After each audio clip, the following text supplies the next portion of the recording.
Hi అండి, welcome to పన్నెట family రుచులకి స్వాగతం సుస్వాగతం. ఇంకా మన ఛానల్ ఎవరైనా కొత్తగా చూస్తున్నట్టయితే ప్లీజ్ సబ్స్క్రైబ్ చేసుకోండి ఫ్రెండ్స్.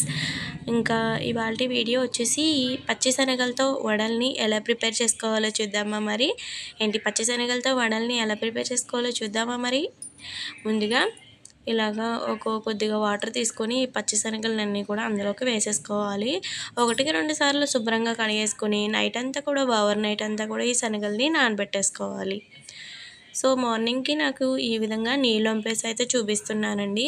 సో నాకు ఈ విధంగా అయితే చక్కగా నానాయి అనమాట శనగలు. ఆ తర్వాత ఒక మిక్సీ జార్ తీసుకొని అల్లం, అలాగే పచ్చిమిర్చి, ఇంకా కొద్దిగా తగినంత ఉప్పు కూడా తీసుకొని, అలాగే కొద్దిగా జీలకర్రని కూడా తీసుకుంటున్నాను. ఇలా అన్నిటిని వేసుకున్న తర్వాత మిక్సీ మూత పెట్టేసుకొని మనం వీటిని పేస్ట్ చేసుకోవాలన్నమాట. సో ఈ విధంగా గ్రైండ్ చేసుకున్న తర్వాత ఇప్పుడు మనం శనగలు శుభ్రంగా కడుక్కుని పక్కన పెట్టుకున్నాం కదా, ఆ శనగల్ని 2 గుప్పులను చొప్పున వేసుకుంటూ మనం మెత్తగా అయితే ఆడుకోవాలన్నమాట.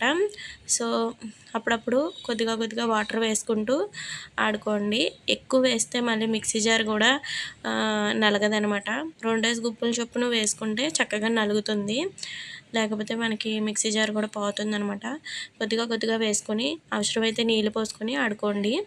అలాగే పిండంతా కూడా మరొక బౌల్లోకి తీసుకున్న తర్వాత ఇప్పుడు ఇందులోకి 2 మీడియం సైజు ఉల్లిపాయ ముక్కలను కోసుకొని వేసుకున్నానండి. శుభ్రంగా ఒకసారి కలిపేసిన తర్వాత బైండం కోసం నేను ఇందులోకి ఒక చిన్న కప్పుతో నేను వరిపిండిని అయితే తీసుకున్నాను. వరిపిండిని కూడా శుభ్రంగా కలిపేసిన తర్వాత ఉప్పు ఏమైనా తక్కువ అయితే కనుక ఈ కన్సిస్టెన్సీలో ఉండగా ఒకసారి చూసేసుకొని ఇలా వడల్లా ఒత్తుకొని నూనె పెట్టేసుకొని హీట్ అయిన తర్వాత ఈ వడని చేసుకున్నది అందులోకి నూనెలోకి ఇలా వేసేసుకోవాలన్నమాట. మీరు చేత్తో ఒత్తుకోలేకపోతే కనుక ఏదన్నా కవర్ మీదైనా ఒత్తుకోవచ్చు. నాకు ఇంక ఇలా అలవాటు అయిపోయిన మూల నేనైతే చేత్తో ఒత్తేసుకుంటున్నానండి.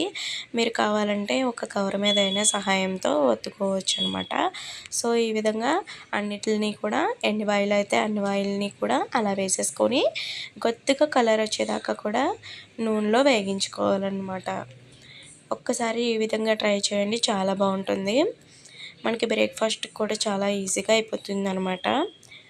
పని ఏమి ఉండదు. పావు గంటలో మనకి చాలా సులభంగా చేసేసుకోవచ్చు.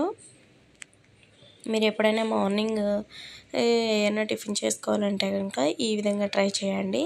15 మినిట్స్లో మనకి చాలా చక్కగా అయిపోతుంది అనమాట పని.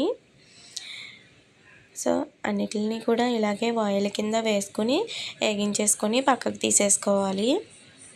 చూస్తున్నారు కదా మరి, వరిపిండి వేయడంతో మనకి క్రిప్సీగా చాలా బాగున్నాయి. మీరు కూడా తప్పకుండా ట్రై చేయండి. మీకు ఎలా వచ్చిందనేది కామెంట్ చేయండి, మర్చిపోవద్దు. ఇంకా మన ఛానల్ ఎవరైనా కొత్తగా చూస్తున్నట్టయితే ప్లీజ్ సబ్స్క్రైబ్ చేసుకోండి. ఇంకా లైక్ చేయండి, షేర్ చేయండి, కామెంట్ చేయండి. ఇంకా మీకు ఎటువంటి రెసిపీస్ కావాలన్నా అడగండి కామెంట్లో. ఓకే.